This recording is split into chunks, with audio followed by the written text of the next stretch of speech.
యేసునాథా మారకన మార్గము నీ సేవా చేయమ చేపట్టుటకు రావయ్యా యేసునాథా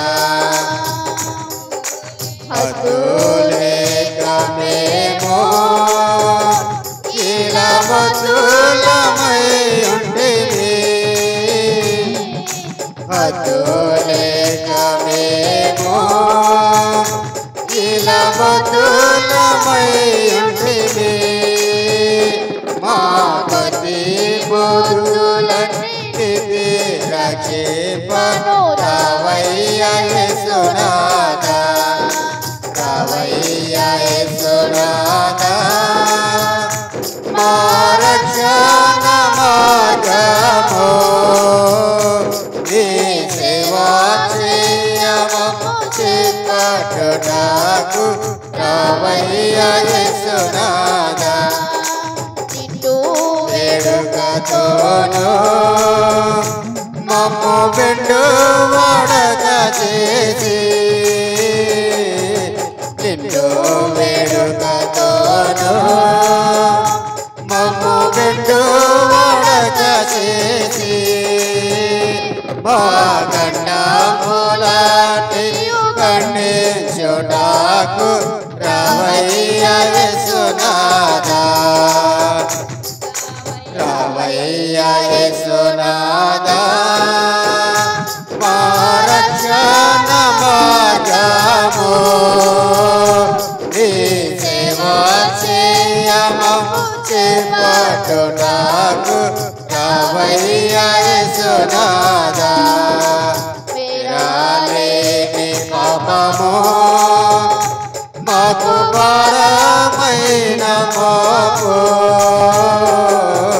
విరాలేని పాపము మాకు భారమైన మోపు నీవు దూరముగా చేసి ధరించుటకు రావయ్యా యేసునాథా రావయ్యా యేసునాథా మా రక్షణ మార్గము నీ సేవా చేయమము చేపట్టుటకు రావయ్యా యేసునాథా పాపులమయ్యా మేము పరమ తండ్రిని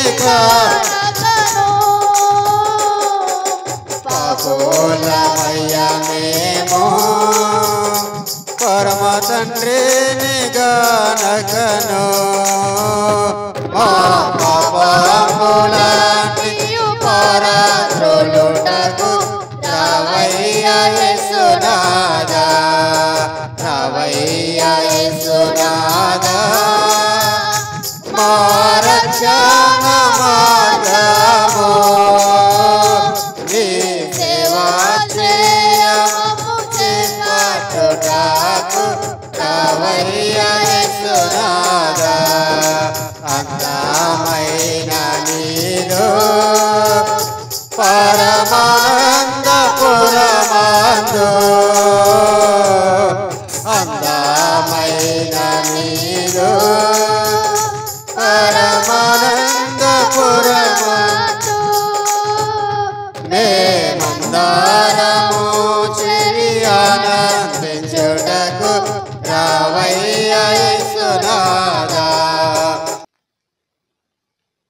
మన తండ్రి నా దేవుని నుండి ప్రభైన యేసుక్రీస్తు నుండి కృపయు సమాధానములు మీకు కలుగునుగాక. ఆమేన్. దయచేసి కూర్చుందామండి. దేవుని నామమునకు మహిమ కలుగును గాక. దేవునికి స్తోత్రం. హల్లెలూయా చెబుదామా? దేవునికి స్తోత్రం. మరి దేవుని యొక్క ఉత్తమమైనటువంటి కృపను బట్టి గడిచిన ఆదివారము నుండి ఈ ఆదివారం వరకు కూడా దేవుడు తన బలిష్టమైన రెక్కల క్రింద మనల్ని భద్రపరిచి సంరక్షించి ఆయన యొక్క నామమును మహిమపరిచి ఘనపరిచి ఆరాధించి స్తుతించడానికి దేవాది దేవుడు మనకిచ్చిన ఈ మంచి సమయమును బట్టి అవకాశమును బట్టి ధన్యతను బట్టి మనమందరమును కూడా దేవునికి కృతజ్ఞతాస్తుతులు చెల్లించవలసిన వారమై ఉన్నామని మీకు తెలియచేస్తూ నన్ను ఇక్కడ నిలబెట్టిన త్రియేక దేవునికి ముందుగా వందనాలు చెల్లిస్తూ కూడి వచ్చిన సంఘానికిని మరి పెద్దలకును సెక్రటరీ గారికి వందనాలు తెలియచేస్తా ఉన్నాను. ప్రియులారా, మరి ఈ దినమున మనం చదువుకున్నటువంటి ఈ పరిశుద్ధ లేఖన భాగములను బట్టి అనగా త్రితము తర్వాత 15వ ఆదివారం కొరకు ఏర్పాటు చేయబడిన పరిశుద్ధ లేఖన భాగములను బట్టి మనం ఈరోజు ధ్యానం చేయబోయే అంశము ఏంటి అని గనక మనం ఆలోచన చేస్తే, ఒక విశ్వాసిగా నీవు చేయదగినవి ఏంటి, చేయదగనివి ఏంటి అనేటువంటి విషయాలను గురించి ఈరోజు మనము దేవుని యొక్క వాక్యమును మనము ధ్యానం చేద్దాం. ప్రియ దేవుని బిడ్డలారా, ప్రతి వ్యక్తి కూడా ఏదో ఒక మతానికి చెందినటువంటి వాడై ఉన్నాడు ఈ లోకములో. ఏ మతానికి చెందిన వారు ఆ మతము యొక్క ఆచారములు, కట్టుబాట్లు, సిద్ధాంతములకు లోబడి జీవించవలసి ఉంది. అలాగే ఏ దేశములో ఉంటే ఆ దేశ చట్టములను ఆ దేశములో ఉన్నటువంటి ప్రతి పౌరుడు కూడా అనుసరించవలసి ఉంటుంది. అలాగే క్రైస్తవ విశ్వాసములో కూడా కొన్ని చేయవలసినటువంటి కార్యములు ఉన్నాయి. క్రైస్తవ విశ్వాసములో కూడా కొన్ని చేయకూడనటువంటి కార్యాల గురించి కూడా చెప్పబడింది. ప్రియమైనటువంటి దేవుని బిడ్డలారా, గనుక అంటే చేయవలసిన కార్యాలు ఉన్నాయి, చేయకూడనటువంటి కార్యాలు కూడా ఉన్నాయి. గనుక ఒక క్రైస్తవ విశ్వాసిగా మనము ఏమి చేయవచ్చునో ఏమి చేయకూడదో మనము ఆలోచన చేసుకొని మన క్రైస్తవ విశ్వాసములో ముందుకి వెళ్ళవలసిన వారముగా మనము ఉంటూ ఉన్నాం. నేటి దినాలలో మనం ఆలోచన చేస్తే దేవుని బిడ్డలని చెప్పుకుంటున్నవారు, దేవుని బిడ్డలమని జీవిస్తూ ఉన్నటువంటి వారు, కొంతమంది మేము విశ్వాసులమని చెప్పుకుంటూ ఉన్నప్పటికీ కూడా కొంతమంది ఇంకా అవిశ్వాసములోనే ఉంటూ ఉన్నారు. అవిశ్వాసములోనే ఉంటూ చూడండి, అవిశ్వాసములోనే జీవిస్తూ చేయకూడనటువంటి పనులు చేస్తూ జీవనాన్ని కొనసాగిస్తూ దేవుని కృపకు పాత్రులు కాలేకపోతా ఉన్నారు. ప్రియ దేవుని బిడ్డలారా, కొంతమంది చూడండి అవిశ్వాసిగా ఉన్నప్పుడు అనగా దేవుణ్ణి ఎరగనప్పుడు ఏమైతే చేసేవారో దేవుణ్ణి ఎరిగిన తర్వాత కూడా అనగా ఒక విశ్వాసిగా మారిన తర్వాత లేక ఒక క్రైస్తవుడిగా మారిన తర్వాత అవిశ్వాసిగా ఉన్నప్పుడు ఏ పనులైతే చేశారో, లోక సంబంధిగా ఉన్నప్పుడు ఏ పనులైతే చేశారో, మళ్ళా దైవ సంబంధులైన తర్వాత కూడా, దేవుని బిడ్డలైన తర్వాత కూడా అదే పనులు చేయడం బహు బాధాకరము. ప్రియమైనటువంటి దేవుని బిడ్డలారు, ఇట్టి విధానము దేవునికి ఇష్టమైనది కాదు. ఒక విశ్వాసి దేవునికి ప్రీతిపాత్రముగా, లేకపోతే దేవునికి ఇష్టముగా, దేవునికి అనుకూలముగా ఒక విశ్వాసి జీవించవలసిన వాడుగా ఉంటూ ఉన్నాడు. ప్రియ దేవుని బిడ్డలారు, దేవుడు కూడా అదే కోరుకుంటున్నాడు. మీరు ఈ లోకములో నుండి ప్రత్యేకింపబడి ప్రత్యేకమైనటువంటి జీవితాన్ని మీరు జీవించాలని మన నుండి దేవుడు కోరుకుంటూ ఉన్నాడు. ప్రియమైనటువంటి దేవుని బిడ్డలారు, గనుక లోక సంబంధులకి మనకి అసలు సంబంధము ఉండకూడదు. అందుకనే పౌలు గారు వాక్యములో ఈ విధంగా తెలియజేస్తా ఉన్నారు. కొరింథీయులకు రాసిన 2వ పత్రిక కనుక మనము చూస్తే 6వ అధ్యాయములో 14వ వచనము నుండి 18వ వచనం వరకు మనం చూద్దాం.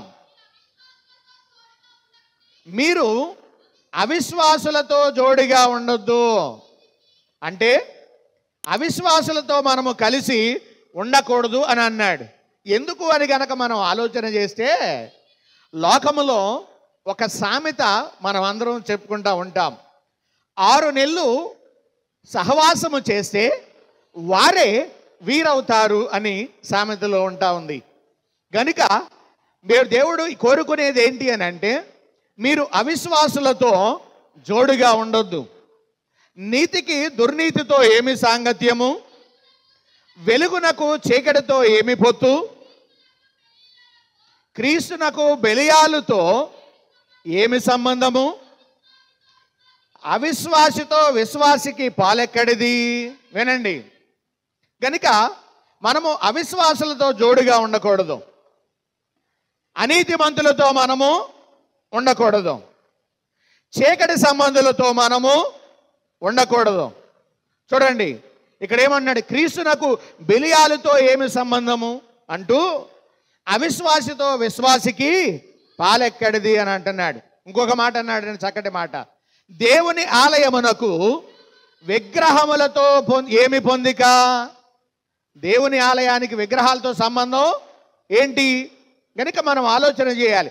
ఎందుకు ఆయన ఈ మాటలు చెప్పాడు అని అంటే, 18వ వచనంలో అంటున్నాడు కదా, మనము జీవము గల దేవుని ఆలయమై ఉన్నాము. మనము జీవము గల దేవుని ఆలయమై ఉన్నాము గనుక అందుకు దేవుడు ఎలాగూ సెలవిచ్చుచున్నాడు అన్నాడు. ఎలాగూ అని అంటే, నేను వారిలో సంచరింతును. ఎవరిలో? ఆ ఆలయములో. ఎవరైతే దేవుని ఆలయముగా ఉంటారో వారిలో ఆయన సంచరిస్తాడు. నేను వారి దేవుడనై ఉందును, వారు నా ప్రజలై ఉందురు. కావున మీరు వారి మధ్య నుండి బయలువెడలి ప్రత్యేకముగా ఉండండి. ఎవరి మధ్యలో నుండి? అవిశ్వాసుల మధ్యలో నుండి, అనీతిమంతుల మధ్యలో నుండి, చీకటి సంబంధుల మధ్యలో నుండి. ఏమండి, మీరు వేరుగా ఉండండి. మీరు వారిలో నుండి బయలువెడలి, వారి మధ్య నుండి బయలువెడలి ప్రత్యేకముగా ఉండండి అని అంటా ఉన్నాడు. మరొక మాట అన్నాడు ఆయన, అపవిత్రమైన దానిని ముట్టకుడని ప్రభువు చెప్పుచున్నాడు.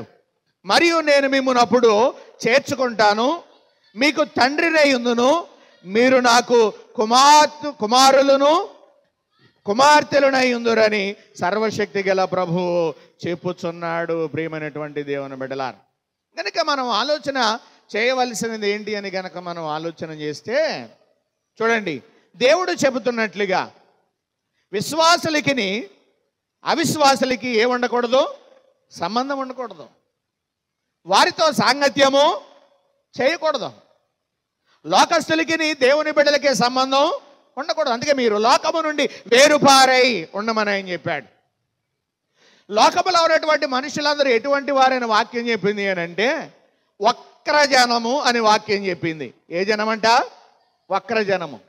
కాబట్టి దేవుని బిడ్డలని చెప్పుకుంటున్న మీరు, రక్షించబడిన మీరు వక్ర జనమునకు వేరై ఉండండి అని దేవుని యొక్క వాక్యము సెలవిస్తా ఉన్నది. అప్పుడే మనం ఒక ప్రత్యేకమైన జీవితం జీవించగలుగుతాం.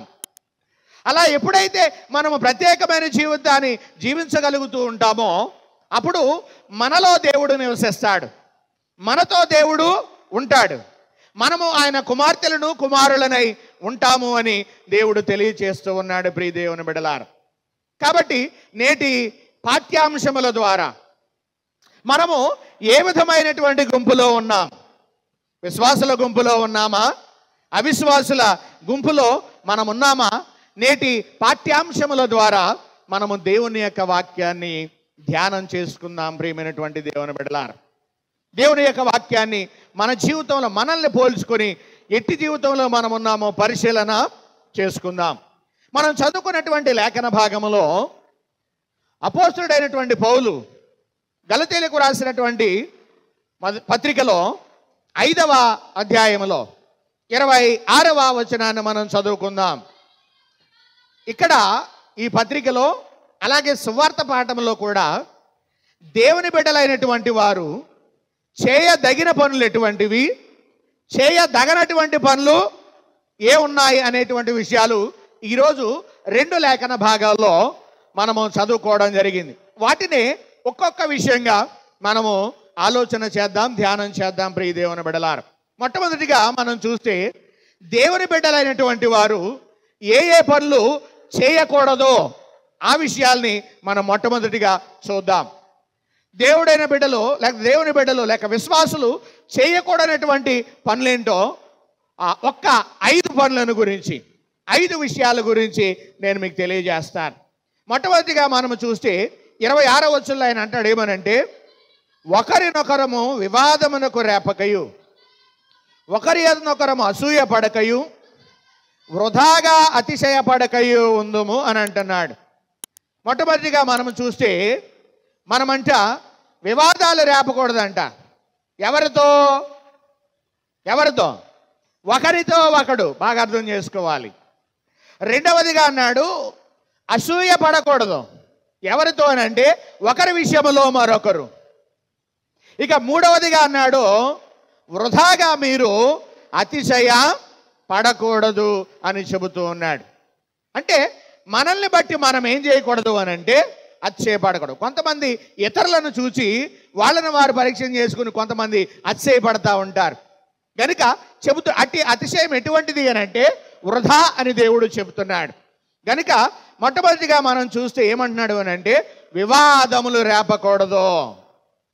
దేవుని బిడ్డలుగా ఉంటున్నటువంటి వారు ఏమి రేపకూడదంట? వివాదములు రేపకూడదు. దీనిని మరొక మాటలో ఏమంటారు అని అంటే భేదములు పుట్టించుట అంటారు. వివాదాలని రేపడమే మరొక మాటలో పర్యాయ పదంగా భేదములు పుట్టించుట అని కూడా అంటారు. ప్రియమైనటువంటి దేవుని బిడ్డలారా, రోమీయులకు రాసిన పత్రికలో 2వ అధ్యాయములో 8వ వచనాన్ని ఒకసారి మనం చదువుదాం. అయితే భేదములు పుట్టించి సత్యమునకు లోబడక దుర్నీతికి లోబడి వారి మీదికి దేవుని ఉగ్రతయు రౌద్రమును వచ్చును. చాలు చూడండి, దేవుని బిడ్డలైనటువంటి వారు ఇతరులతో వివాదాన్ని కలిగి ఉండకూడదు. ఇతరుల విషయంలో వివాదములను అనగా భేదములను పుట్టించేవారుగా ఉండకూడదు. ఎవరైతే అలాగా భేదములు పుట్టించి సత్యమునకు లోబడక దుర్నీతికి లోబడుతూ ఉంటారో వారి మీదకి ఏమొస్తుందంట? దేవుని ఉగ్రత వస్తుందంట. ప్రియమైనటువంటి దేవుని బిడ్డలారా, మరియు ఏం కలుగుతుందంటే అదే వచనంలో అన్నాడు, ఏం తెలుసా? శ్రమయు వేదనయు కలుగును అన్నాడు. అంటే భేదములు పుట్టించేటువంటి వానికి, వివాదాలు రేపేటువంటి వారికి ఏం కలుగుతుందంట? శ్రమ మరియు వేదన. మరియు వారు దేవుని యొక్క ఉగ్రతకును ఆయన రౌద్రానికి పాలవుతారు అని దేవుని యొక్క వాక్యము సెలవిస్తా ఉన్నది. ప్రియ దేవుని బిడ్డలారా, కనుక ఏ విధమైన వివాదమైనటువంటి చెడు ఆలోచన ఎవరి వల్ల కలుగుతుంది అని అంటే అపవాదిని బట్టే కలుగుతూ ఉన్నది. ప్రియమైనటువంటి దేవుని బిడ్డలారా, అందుకనే మనం ఆలోచన చేస్తే చూడండి, లూకాసు వార్తలో 22వ అధ్యాయములో 24వ వచనాన్ని ఒకసారి మనము చదువుదాం. చూడండి, ఈ వివాదాలు ఎక్కడి నుంచి పుడతాయనంటే మేం గొప్ప అంటే మేం గొప్ప అనేటువంటి ఆ పరిస్థితి నుండే పుడతాయి. తమలో ఎవడు గొప్పవాడుగా ఎంచబడును అను వివాదము వారిలో పుట్టింది. ఇప్పుడు ఇక్కడ ఉన్నటువంటి మనలో, అది యేసుప్రభు శిష్యుల్లో కూడా పుట్టింది, యేసుప్రభు వారి యొక్క శిష్యుల్లో పుట్టింది. ఎందుకనంటే మానవ నైజం అలా ఉంటుంది, మానవుని యొక్క నైజం అలా ఉంటుంది. ఒక సందర్భంలో ప్రతి మనిషి కూడా ఏమనుకుంటాడు అని అంటే నేను గొప్ప అంటే వాళ్ళకన్నా నేనే గొప్ప, అవునా కాదా? కొన్ని సందర్భాల్లో ఈ మాట కూడా అనేస్తూ ఉంటాడు, వీళ్ళు వెళ్ళరా నీకన్నా నేను చాలా గొప్పే, అవునా కాదా? వీళ్ళు వెళ్ళవమ్మా నీకన్నా మేము గొప్ప వాళ్ళమే, వెళ్ళు చెప్పొచ్చావు అనేటువంటి మాటలు అప్పుడప్పుడు సందర్భాల్లో ఉపయోగిస్తూ ఉంటారు. కనుక ఈ వివాదము ఎక్కడ పుడుతుంది అని అంటే దేన్ని బట్టి పుడుతుంది? ఎవడు గొప్పవాడు అని అనుకోవడాన్ని బట్టి, ఎవరి గొప్పతనం వాడు చూపించుకోవడాన్ని బట్టి మనుషుల్లో ఏం పుడుతుంది అని అంటే వివాదం పుడుతుంది. ఇప్పుడు మీరందరూ ఉన్నారు ఇక్కడ, ఇప్పుడు మీకంటే కొంచెం ఎక్కువ స్థానంలో ఎవరున్నాను? నేనున్నాను. అలాగని నేను మీకంటే గొప్పవాడిని అనుకోవడానికి వీల్లేదు, నేను మీకంటే గొప్పవాడిని అని అనుకోవడానికి వీల్లేదు. అలాగని నాకంటే మీరు గొప్పవారు అనుకోవడానికి వీలు లేదు. ప్రియమైనటువంటి దేవుని బిడ్డలారా, వాక్యం చెబుతుంది తను తాను తగ్గించుకొని వాడు హెచ్చింపబడతాడు. మనం అలాగే ఉండాలి. కానీ తాను హెచ్చించుకొని వాడు ఏమవుతాడు? తగ్గించబడతాడు. కనుక అట్టి స్థితి మనకు ఉండకూడదు, అటువంటి స్థితి మనకు ఉండకూడదు. కాబట్టి మనం ఎలా ఉండాలి అని వాక్యం చెబుతుంది అని అంటే, ఎలా ఉండకూడదు విశ్వాసి ఎలా ఉండకూడదు అని వాక్యం చెబుతుంది అని అంటే వివాదములు రేపకుండా ఉండాలి. ఒక్కో సందర్భంలో వివాదం వస్తుంది, రాకుండా మానదు, ఖచ్చితంగా వివాదం వస్తుంది. మరి అటువంటిప్పుడు ఏం చేయాలి అని అంటే సామెతల గ్రంథములో 17వ అధ్యాయములో 14వ వచనాన్ని, 17వ అధ్యాయం 14వ వచనాన్ని చదువుదాం. కలహారంభము నీటిగట్టున పుట్టు ఓట, వివాదము అధికము కాక మునుపే దానిని విడిచిపెట్టుము అని అంటా ఉన్నాడు. వివాదం పుడతాది, ఖచ్చితంగా వస్తుంది. కానీ ఒక్కో సందర్భంలో ఆ వివాదము ఆటోమేటిక్గా భేదాభిప్రాయాన్ని తీసుకొచ్చి ఏమండి తీవ్రమైనటువంటి పరిస్థితిలోనికి తీసుకుని వెళ్ళిపోతూ ఉంది. కనుక వివాదం ఎక్కువ అవుతూ ఉన్నప్పుడు ఏం చేయాలి అని అంటే ఆ వివాదాన్ని ఏం చేయాలంట? విడిచిపెట్టాలి. అవతల విడిచిపెట్టకపోయినా పర్లేదు, మనం మాత్రం ఏం చేయాలి? విడిచిపెట్టేయాలి. ప్రియమైనటువంటి దేవుని బిడ్డలారా, కనుక దేవుని బిడ్డలు చేయకూడనటువంటి విషయం ఏంటి అని అంటే వివాదాలు రేపకూడదు మొట్టమొదటిగా. ఇక రెండవదిగా మనము చూస్తే, రెండవది ఏంటి మనం చదువుకున్న దాంట్లో? అసూయ పడకూడదు. ఏం పడకూడదు? అసూయ పడకూడదు. ఈ అసూయ చాలా ప్రమాదకరమైనది. అసూయ చాలా ప్రమాదకరమైంది. మనుషులందరిలో కూడా ఇది సర్వసాధారణమైనటువంటి పాపముగా మనము చూస్తూ ఉన్నాం. అనాది కాలము నుండి ఎప్పటి వరకు మానవ జాతిని ఈ అసూయ అనేటువంటి పాపము వెంటాడుతూ ఉన్నట్లుగా మనము చూస్తూ ఉన్నాం.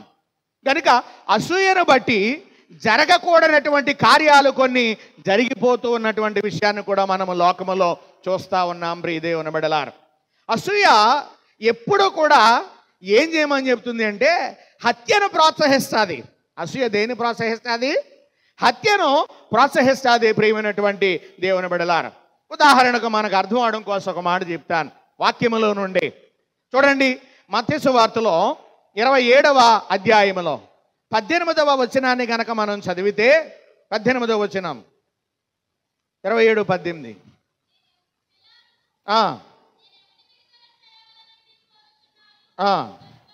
పిలాతు అంటున్నాడు, నేను ఎవరిని విడుదల చేయవలని కోరుచున్నాను, బరబ్బా లేక క్రీస్తు అనబడని యేసునా అని వారిని అడిగాను. ఎందుకు ఈ మాట అడిగాడు అని అంటే యేసుప్రభుని తీసుకొచ్చి పిలాతు ముందు నిలబెట్టారు. యేసుప్రభుని వారు ఏం చేయమంటున్నారంటే సిలువై చంపేయమని అంటున్నారు వాళ్ళు ఉన్నటువంటి వారందరూ కూడా. ఇప్పుడు పిలాతు ఈయన ఏ పాపం చేయలేదని పిలాతుకు తెలుసు. అందుకని ఆయన తప్పించడం కోసం కొంత అడిగాడు. నేను ఈ పండుగలో, ప్రతి పండుగలో కూడా, ఇలాంటి పండుగలో ఒక వ్యక్తిని మనము విడుదల చేస్తాం కదా, నేరం చేసేటువంటి వ్యక్తిని. కాబట్టి నేను ఎవరిని విడుదల చేయాలనుకున్నాను, బరబ్బానా లేక యేసునా అని అడిగాడు. అడిగితే ఎందుకు ఈ మాట వారిని అడిగాడు అని అంటే, చూడండి అక్కడ, ఏలయనగా వారు అసూయ చేత ఆయనను అప్పగించిరని అతడు ఎరిగి ఉండెను. దేన్ని బట్టి వాళ్ళు అప్పగించారంట ఆయన్ని? అసూయ చేతండి. అంటే అసూయ పెరిగే కొద్దీ, ఒక వ్యక్తి మీద అసూయ పెరిగే కొద్దీ అసూయ ఏం చెప్తుంది అని అంటే, అవతల వ్యక్తిని చంపేయమని చెప్తుంది. అవతల వ్యక్తిని ఏం చేయమని చెప్తుంది? చంపేయమని చెప్తుంది. వారిలో ఉన్న అసూయ ఆయన సిలువేసి చంపేయమని చెబుతుంది. ప్రియమైనటువంటి దేవుని బిడ్డలారా, మరొక వాక్యాన్ని మనం చూద్దాం. చూడండి, యోబు గ్రంథములో 5వ అధ్యాయం 2వ వచనాన్ని మనం చదువుదాం. దౌర్భాగ్యమును గూర్చి ఏడ్చుట వలన మూఢులు నశిస్తారు, బుద్ధి లేని వారు అసూయ వలన చచ్చెదరు. ఎవరంటమ్మా? బుద్ధి లేని వారు. అంటే ఎవరో? బుద్ధి లేని వాళ్ళు అంటే ఎవరో? భక్తిహీనులు.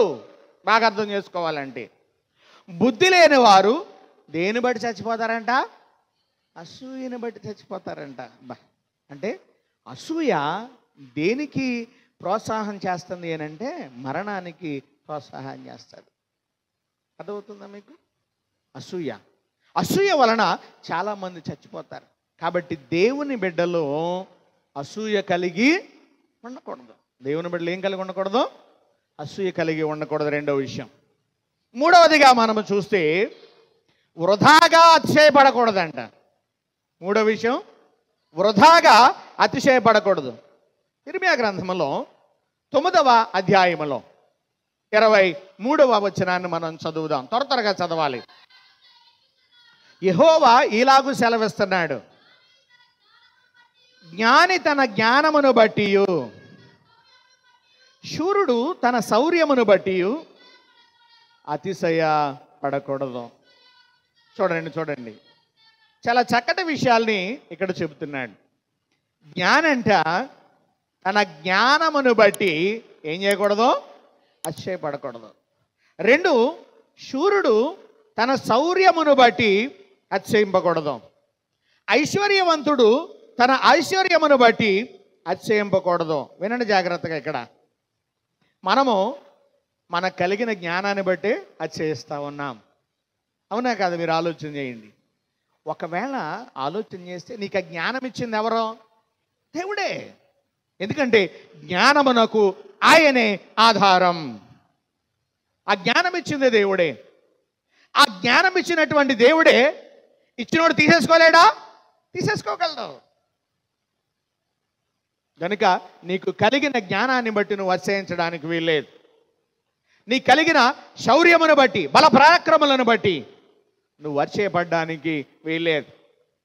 బలవంతులైనటువంటి వారు ఎంతోమంది మన కళ్ళ ముందు కాలక్రమేణా బలహీనులైపోయినటువంటి వారిని మనం ఎంతమందినో చూస్తూ ఉన్నాం. వీరులము, శూరులము అని ఉన్నటువంటి వారు. గొల్లియాతు వీరుడు, శూరుడే. గొల్లియాతు ఎవరు? వీరుడు, శూరుడే. కానీ బలహీనుడైన, బాలుడైన దావీదు చేతిలో చచ్చిపోయాడు. అంటే దేవుడు అతని బలాన్ని తీసేసాడు, అతని శౌర్యాన్ని తీసేసాడు. ప్రియమైనటువంటి దేవుని బిడ్డలారా, ఎవరికి ఇచ్చాడు? బాలుడికి ఇచ్చాడు. దావీదు గారికి ఇచ్చినట్లుగా మనము చూస్తూ ఉన్నాం. ఎందుకో తన బలాన్ని బట్టి, తన శౌర్యాన్ని బట్టి విర్రవీగిపోయాడు ఇశ్రాయేలీయుల మీద గొల్లియాతు. కనుక శౌర్యమును బట్టి అతిశయింపకూడదు, ఐశ్వర్యాన్ని బట్టి కూడా అతిశయింపకూడదు. వాడలు బళ్ళు అవుతాయి, బళ్ళు సామెత మనకు తెలుసు. కాబట్టి చూడండి, ఐశ్వర్యాన్ని బట్టి కూడా మనం ఏం చేయకూడదు అని అంటే అతిశయించకూడదు. ప్రియదేవుని బిడ్డలారా, మరి దేనిని బట్టి మనం అతిశయించాలి?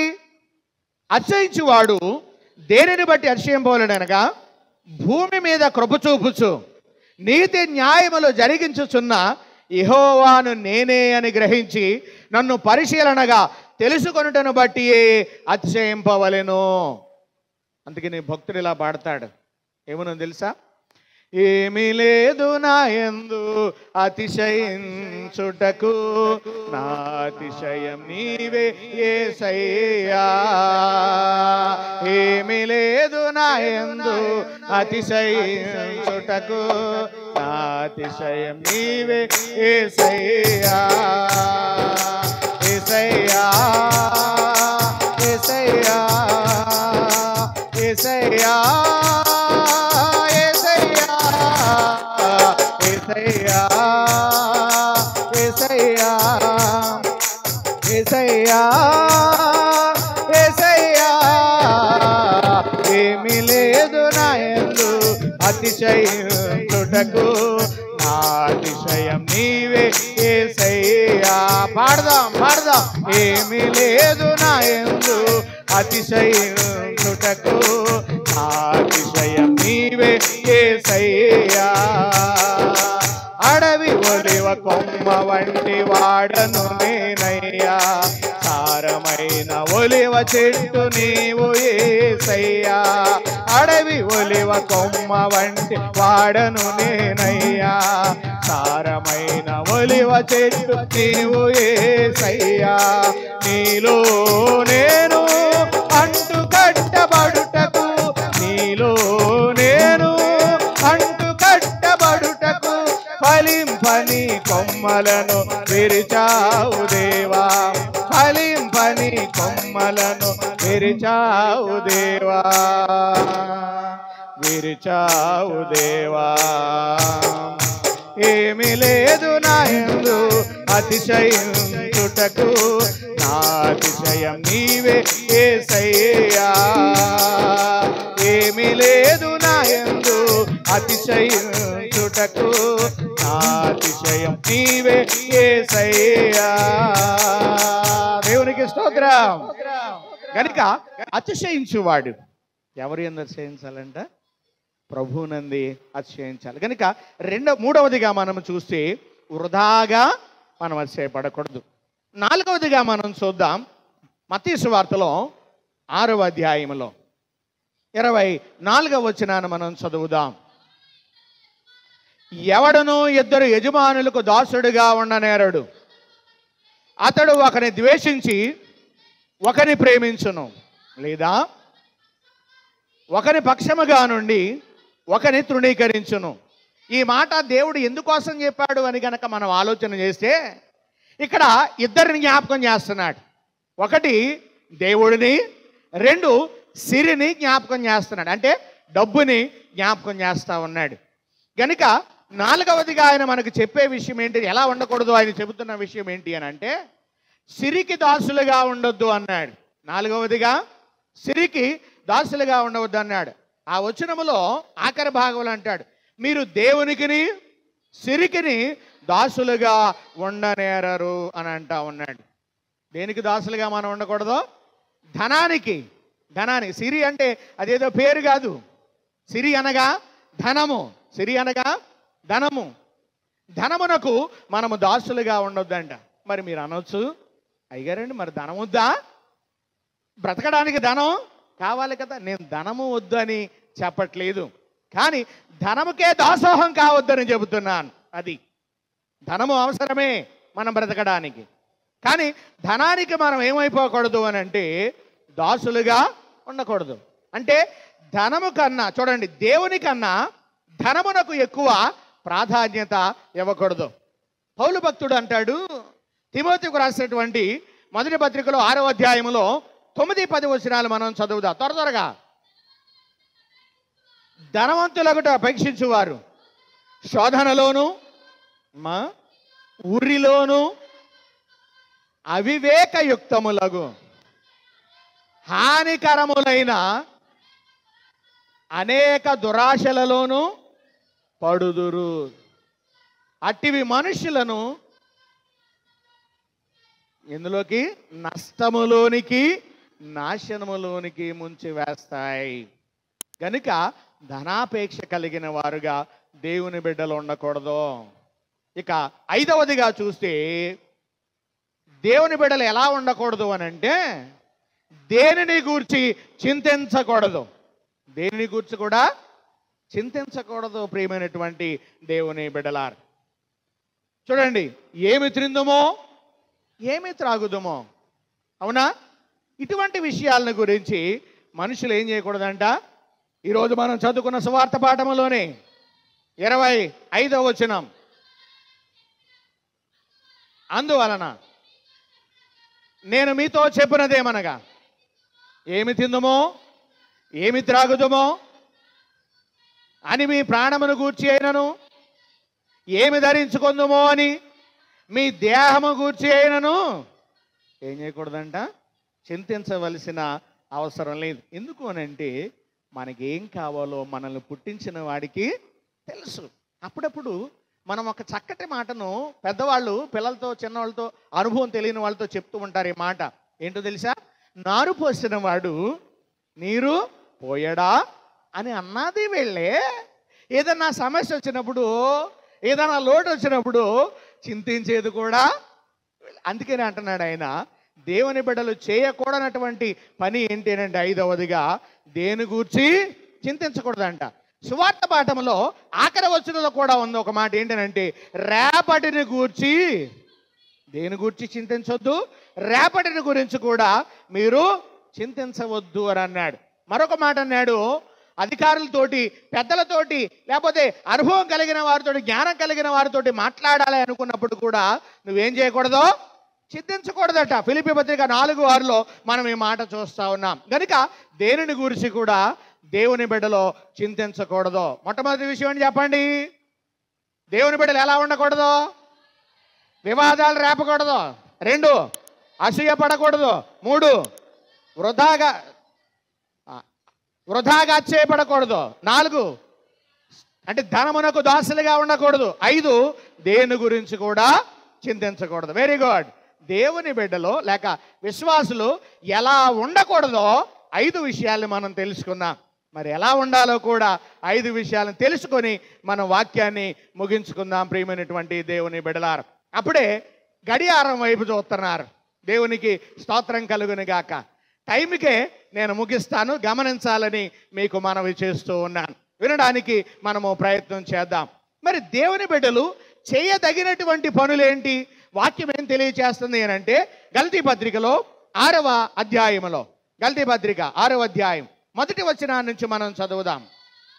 సహోదరులారా, ఒకడు ఏ తప్పిదములోనైనను చిక్కుకొనిన ఎడల ఆత్మ సంబంధులైన మీలో ప్రతివాడు తానును శోధింపబడునేమో అని తన విషయమై చూచుకొనుచు సాత్వికమైన మనస్సుతో అట్టి వారిని మంచి దారికి తీసుకొని రావలెను అని అంటా ఉన్నాడు. అంటే మొట్టమొదటి విషయం దేవుని బిడ్డలో లేక విశ్వాసులు చేయవలసిన విషయం ఏంటి అని అంటే, మీ సహోదరులు ఒకవేళ తప్పు మార్గములో నడుస్తూ ఉంటే వారినట మంచి దారిలోకి తీసుకొని రావాలి అని దేవుని యొక్క వాక్యము సెలవిస్తూ ఉంది. ప్రియ దేవుని బిడ్డలారా, ఒక్కో సందర్భంలో ఈ అనుభవం మనకు ఎదురవుద్ది. నేను చెప్పబోయే అనుభవం ఏంటి అని అంటే, మనతో పాటున్న సహోదరుడే, మనతో పాటు ఉన్నటువంటి సహోదరుడికి చూడండి, మనతో పాటు ఉన్న సహోదరుడే ఒక్కోసారి మన విషయంలో ఏం చేస్తాడో తప్పు చేస్తూ ఉంటాడు. మన విషయంలో ఏం చేస్తాడో తప్పు చేస్తూ ఉంటాడు. ఇప్పుడు చర్చిలో మీ పక్కనే కూర్చున్నటువంటి వ్యక్తి మీ పట్ల అనుచితంగా వ్యవహరించాడు, లేకపోతే ఎవరి పట్లన్నా తప్పుగా ప్రవర్తించాడు, మీ పట్ల కాకపోతే ఎవరి పట్లన్నా ఇక్కడే తప్పుగా ప్రవర్తించాడు అనుకోండి, ఆ వ్యక్తిని 10 మందిలో తిట్టకూడదు, ఆ వ్యక్తికి 10 మందిలో చెప్పకూడదు. మనం ఏం చేస్తాం తెలుసా? వెంటనే ముఖం మీద చెప్పేస్తాం. ముఖం మీద, నేను అనేది చెప్పు వేస్తాం కాదు, ముఖం మీద చెప్పేస్తాం. మీకు అర్థమైందా? వాక్యం ఏం చెబుతుందో తెలుసా? మత్తయి సువార్త 18వ అధ్యాయం 15వ వచనం. త్వరగా చదవండి, ఇంకా 10 నిమిషాలు, త్వరగా చదవాలి. నీ సహోదరుడు నీ ఎడల తప్పిదము చేసిన ఎడల నీవు పోయి నీవును అతడును ఒంటరిగా ఉన్నప్పుడు అతనిని గద్దించుము. ఎప్పుడు చెప్పాలంట?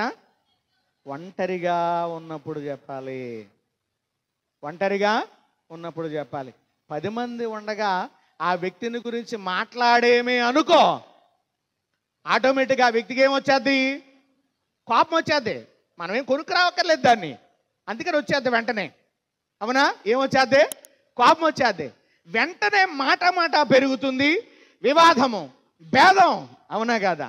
అసూయకు దారి తీస్తూ ఉంటుంది. అందుకని విశ్వాసి చేయదగిన మొట్టమొదటి పని ఏంటి అని అంటే, నీ సహోదరులను మంచి దారికి నువ్వు తీసుకుని రావాలి. నీ సహోదరుని ఎక్కడ తీసుకురావాలి? మంచి దారిలోనికి తీసుకుని. ఒకవేళ నీ ఎడల తప్పిదం చేస్తే, ఒంటరిగా ఉన్నప్పుడు నువ్వు ఇలా మాట్లాడేవు కదా. చూడండి, 10 మందిలో ఉన్నప్పుడు ఒకలా ఉంటుంది, ఒంటరిగా ఉన్నప్పుడు పరిస్థితి ఒకలా ఉంటుంది. కనుక నువ్వు ఇలా మాట్లాడావు కదా, అందరి ముందు అలా మాట్లాడడం మంచి పద్ధతా కాదు? ఒకసారి నువ్వు ఆలోచించు అని అలా మాట్లాడావు అనుకోండి, ఒంటరిగా కూర్చున్నప్పుడు ఆటోమేటిక్గా అవతల వ్యక్తి మన మాటలకు బెండ్ అవుతాడు. తన తప్పు తాను తెలుసుకోవడానికి ప్రయత్నం చేస్తాడు. అలాగా విశ్వాసి తన సాటి విశ్వాసి ఏదైనా తప్పుదం చేస్తే సరైనటువంటి మార్గంలో పెట్టడానికి ప్రయత్నం చేయాలంట విశ్వాసి. ఇంకా యాకోబు పత్రిక 5:19-20 ఇంటికి వెళ్తారా చదవండి. అలాగే ఎవరినైతే మంచి మార్గంలో తీసుకొస్తామో వాడిని తప్పు మార్గము నుండి, అంటే పాపములో నుండి వాడిని ఎక్కడికి నడిపిస్తున్నామన్నాడు? రక్షణలోకి నడిపించగలిగిన వారంగా ఉంటామంటున్నాడు. కాబట్టి విశ్వాసి చేయదగిన మొట్టమొదటి పని ఏంటి అంటే, నీ సహోదరులను మంచి దారికి తీసుకురావాలి. రెండవది చూడండి, గలతీ పత్రికలో 6వ అధ్యాయంలోనే 2వ వచనం మనం చదువుదాం. ఒకని భారములు ఒకడు భరించి, ఏంటమ్మా? ఒకని భారములు ఒకడు భరించి ఈలాగు క్రీస్తు నియమమును పూర్తిగా నెరవేర్చండి. దేవుని బిడ్డలంట చేయదగిన రెండో పని ఏంటో తెలుసా? ఒకని భారం ఒకరు భరించాలంట. ఒకని భారం ఒకరు భరించాలి. ఇక్కడ మనం ఆలోచన చేస్తే ఒకడు చెయ్యి మన మీద పడితేనే భరించలేకపోతున్నా. అర్థమవుతుందా? ఒకని భారము ఒకడు భరించాలి. అలాగని ఒకనికి భారముగా ఇబ్బందిగా కూడా ఉండటానికి వీల్లేదు. ఎవరికి వారే సరి చూసుకోవాలి.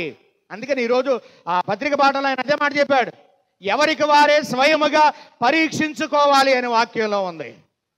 కనుక చూడండి, రెండవది ఏంటి అని అంటే, క్రీస్తు నియమము ఏం చేయాలంట? క్రీస్తు నియమము నెరవేర్చాలి. క్రీస్తు నియమాన్ని నెరవేర్చడం అని అంటే, క్రీస్తు నియమం ఏంటి? సహోదర ప్రేమ. క్రీస్తు నియమం ఏంటి? సహోదర ప్రేమ. ఎక్కడ మనం చూస్తామనంటే, యోహాను సువార్త 13:14 చూస్తాం. ఇంటికి వెళ్ళిన తర్వాత చూడండి, లైవ్లో మరలా వింటూ చూడండి. 13:14 మనం చూస్తూ ఉంటాం. అంటే సహోదరుణ్ణి మనము ప్రేమించాలి. ఇదే క్రీస్తు యొక్క నియమము. అలాగే యోహాను రాసిన మొదటి పత్రిక 4వ అధ్యాయం 21వ వచనంలో కూడా ఈ మాటలు మనం చూస్తాం. అలాగే యోహాను రాసిన మొదటి పత్రిక 3వ అధ్యాయం 10వ వచనంలో కూడా ఈ మాటలు మనము చూడగలుగుతాం. క్రీస్తు యొక్క నియమం ఏంటి అని అంటే, మన తోటి సహోదరుని మనం ప్రేమించాలి. రెండవది. మూడవదిగా మనం ఆలోచన చేస్తే, గలతీ పత్రిక 6వ అధ్యాయము 4వ వచనాన్ని మనం చదువుదాం. ప్రతివాడు తాను చేయి పనిని పరీక్షించి చూచుకొనవలెను. ప్రతివాడు ఏం చేసుకోవాలంటే, విశ్వాసి తనను తాను పరీక్షించుకోవాలి. ముందుగా చేసే పనిని పరీక్షించుకోవాలి. అందుకని వాక్యంలో ఒక మాట ఉంటుంది తెలుసా? ప్రసంగి గ్రంథములో 5వ అధ్యాయం మాత్రమే వచనం తీయద్దు. ఇది అందరికీ రావాల్సినటువంటి కంటత వాక్యం ఇది. నీవు దేవుని మందిరమునకు పోవునప్పుడు నీ ప్రవర్తన జాగ్రత్తగా చూసుకోవడం అంటే పరీక్షించుకోవడం. మనం ఏంటంటే గుడికి వచ్చిన తర్వాత చూసుకుంటామన్నీ. వాక్యం ఏం చెప్తుంది తెలుసా? గుడికి అనగా దేవాలయమునకు రాకముందే, నీ ఇంటి దగ్గర ఉన్నప్పుడే నీ ప్రవర్తన ఎలా ఉందో పరీక్షించుకోవాలి. దేవాలయానికి వచ్చిన తర్వాత నీ ప్రవర్తన ఎలా ఉన్నది పరీక్ష చేసుకోవాలి. అలా పరీక్ష చేసుకొని నీ ప్రవర్తన సరిగా లేకపోతే, నీ ప్రవర్తన అంతటి మీద, ప్రభు నేను నా ప్రవర్తనలో సరిగా ఉండలేకపోతున్నాను, నా ప్రవర్తన అంతా నువ్వే సరిగా చూడని ఆయనకు అప్పగిస్తే వాక్యంలో ఒక మాట ఉంది సామెతల గ్రంథంలో, నీ ప్రవర్తన అంటది యందు ఆయన అధికారమునకు ఒప్పుకొనుము, అప్పుడు ఆయన నీ త్రోవలను సరళము చేయనని వాక్యం తెలియజేస్తుంది. కనుక ప్రతివాడు కూడా ఏం చేయాలి? తన్ను తాను పరీక్షించుకోనాలి. ఏమని అంటే నేను విశ్వాసిగా ఉన్నానా లేక అవిశ్వాసిగా ఉన్నానా? ఇదే ఈరోజు మన పాఠం. ఒక విశ్వాసి చేయదగనటువంటి పనులేంటి, చేయదగినటువంటి పనులేంటి? కాబట్టి ఒక విశ్వాసిగా నేను చేయదగిన పనులనే చేస్తున్నానా లేకపోతే చేయదగనటువంటి పనుల్ని చేస్తున్నానా? విశ్వాసిగా ఉన్నానా, అల్ప విశ్వాసిగా, అవిశ్వాసిగా నేను ఉన్నానా అని ప్రతి విశ్వాసి ఏం చేయాలంట? పరీక్షించుకోవాలి తను తాను. మూడవదిగా, నాలుగవదిగా మనము చూస్తే గల్తీ పత్రిక 6వ అధ్యాయం 6వ వచనం. గల్తీ 6 త్వరగా. వాక్యోపదేశము పొందువాడు వాక్యము ఉపదేశించువానికి మంచి పదార్థములన్నిటిలో ఏమివ్వాలి? భాగం ఇవ్వాలంట. వాక్యోపదేశము పొందువాడు ఉపదేశించువానికి ఏమివ్వాలంట? మంచి పదార్థాలన్నిటిలో భాగం ఇవ్వాలి. వాక్యోపదేశం చేసేది ఎవరో? పాస్టర్ గారు. వాక్యోపదేశం పొందేది ఎవరో? సంఘం. సంఘం అంటే మీరందరూ, మనమందరం. వాక్యోపదేశం పొందేటువంటి వ్యక్తి ఉపదేశించువానికి మంచి పదార్థాలన్నిటిలో, శ్రేష్టమైన వాటన్నిటిలో కూడా ఏమివ్వాలి? ఇస్తున్నారా? పరిశీలన చేసుకోండి. అదే పరీక్ష. ఒక మాట అంటాడు వాక్యంలో, ఎందుకనంటే పనివాడు జీతమునకు పాత్రుడు. ఇంకొక మాట అన్నాడు తెలుసా? ఎవరు కూడా మత్తయి సువార్త 9వ అధ్యాయం 7-10 చదువుదాం త్వరగా, అయిపోయింది ఇంకా 2-3 నిమిషాలే. మత్తయి సువార్త 9వ అధ్యాయం 7-10 వచనాలు చదువు. 7 నుంచి 10. మత్తయి సువార్త అదేనా? 9వ అధ్యాయము 7వ వచనము నుంచి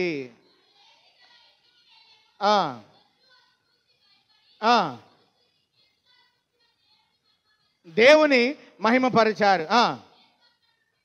యేసు అక్కడ నుండి వెళ్ళుచు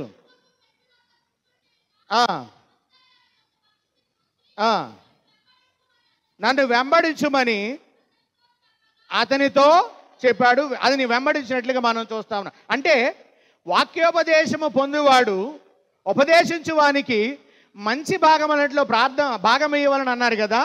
అందులో మరొక మాట ఏంటి అని అంటే అక్కడ ఒక అంకేసి ఉంటుంది, దాని అర్థం కింద ఉంటుంది. వాక్యోపదేశం పొందువాడు ఏం చేయాలంట? చిన్న అంకేసి ఉంది, అది చదవండి అమ్మా. ఎక్కడ చదువుతున్నారు? వాక్యోపదేశం పొందువాడు అన్న మాట ఎక్కడుంది? మత్తయిలో ఎందుకు ఉంటుంది? గల్తీలో ఉంటుంది. వాక్యోపదేశం పొందువాడు సమస్త సద్విషయములలో బోధించువానితో, అంటే ఏం చేయాలి? సేవకుడు దేవుని స్తుతిస్తూ ఉంటే నువ్వు కూడా దేవుని స్తుతించాలి. సేవకుడు దేవుని ప్రార్థిస్తూ ఉంటే నువ్వు కూడా సేవకుడితో కలిసి దేవునికి ప్రార్థన చేస్తూ ఉండాలి. ఇలా చేస్తూ మా పైన పరిచర్య సేవకుడు జరిగిస్తున్నాడు కనుక ఆయన విషయంలో ఏం చేయాలి? పోషించాలి అనేటువంటి బాధ్యత కలిగి ఉండాలని వాక్యం చెబుతుంది. అదే కొరింథీయులకు రాసిన మొదటి పత్రికలో 9వ అధ్యాయంలో 14వ వచనాన్ని గనక మనం చదివితే, అలాగున సువార్త ప్రచురించువారు సువార్త వలన జీవింపవలనని ప్రభువు ఏం చేశాడు?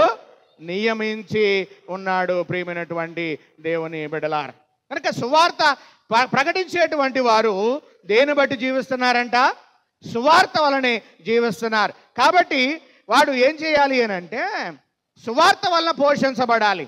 ఇప్పుడు సువార్త ప్రకటించేది మీకు గనుక మీ వలన సేవకుడు ఏమవ్వాలి అని అంటే పోషించబడాలి. కనుక ప్రతి వ్యక్తి కూడా వాక్యోపదేశం పొందేటువంటి వ్యక్తికి ఏం చేయాలి? సహాయము చేయాలి. ఏం చేయాలి? 4వదిగా. 5వది ఏంటి అని అంటే నేను చెప్పి ముగించేస్తాను. గల్తీ పత్రికలోనే 6వ అధ్యాయంలో 9-10 వచనాల్లో ఉంటుంది మాట. ఏంటి అని అంటే అలయక, అమ్మా టైం అయిపోయింది కనుక ఏం చేయాలి అని అంటే అలయక ఏం చేయాలి? మేలు చేసే వారముగా మనం ఉండాలి. అలయక మేలు చేసే వారంగా ఉండాలి. ఒకవేళ నాకు మేలు చేయడానికి ఎవరో కనపడతా లేదండి అనుకున్నావు అనుకో, ఎవరికి మేలు చేయమన్నాడు చెప్పాడా తెలుసా? విశ్వాస గృహములో ఉన్నటువంటి వారికి మేలు చేయమన్నాడు ఆ వచనములో. విశ్వాస గృహం అంటే ఏంటి? దేవుని ఆలయం, సంఘం. ఇందులో కూడా కొంతమంది ఆర్థిక పరిస్థితులు ఇబ్బంది కలిగినటువంటి వారు ఉంటారు. కొంతమంది ఇబ్బందులతో, ఇరుకులతో బాధపడుతున్నటువంటి వారు ఉంటారు. అటువంటి వారికి ఖచ్చితంగా నువ్వేం చేయాలి? మేలు చేయాలి. ఖచ్చితంగా నువ్వేం చేయాలి? మేలు చేయాలి. ప్రియ దేవుని బిడ్డలారా, ఒకని ఎడల ఒకడు, మనుషులందరి ఎడల కూడా ఏం చేయాలని చెప్తున్నాడు? మేలు మనం చేయాలి. కాబట్టి దేవుని బిడ్డలు చేయదగినవేంటో, చేయదగనివేంటో మనం చూసాం. దేవుని బిడ్డలు చేయదగనివి ఏంటి అని అంటే, 1 వివాదాలు రేపకూడదు, 2 అసూయపడకూడదు, 3 వృధాగా చేయబడకూడదు, 4 ధనమునకు దాసులుగా ఉండకూడదు, 5 దేని గురించి కూడా చింతపడకూడదు. మరి చేయదగినవేంటి? సహోదరులను మంచి దారిలోనికి నడిపించాలి. 2 క్రీస్తు నియమము పూర్తిగా నెరవేర్చాలి. 3 తన్ను తానే ప్రతి వ్యక్తి విశ్వాసిగా ఉన్నానో అవిశ్వాసిగా ఉన్నానో ఎప్పటికప్పుడు పరీక్ష చేసుకోవాలి. 4 సేవకునికి సహాయం చేయాలి, ఉపదేశకునికి సహాయం చేయాలి. 5 అలయక మేలు చేసే వారంగా మనం ఉండాలి. ఎలా ఉండాలి? అలయక మేలు చేసే వారంగా మనం ఉండాలి. అలా ఎవరైతే ఉంటారో వారు దేవుని ఆత్మను అనుసరించి నడుచుకుంటారు. అందుకని గలతీ 5:25లో ఈ మాట చెప్పాడు. గలతీ 5:25 రైట్.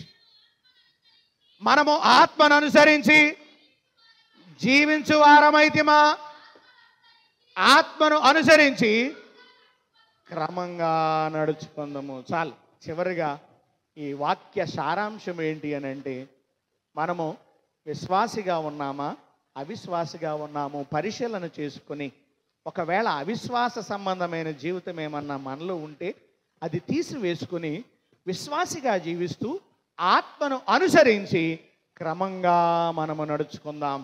అట్టి విధంగా క్రమంగా నడుచుకోవడానికి పరిశుద్ధాత్మ దేవుడు మనకు సహాయం చేసి నడిపించును గాక.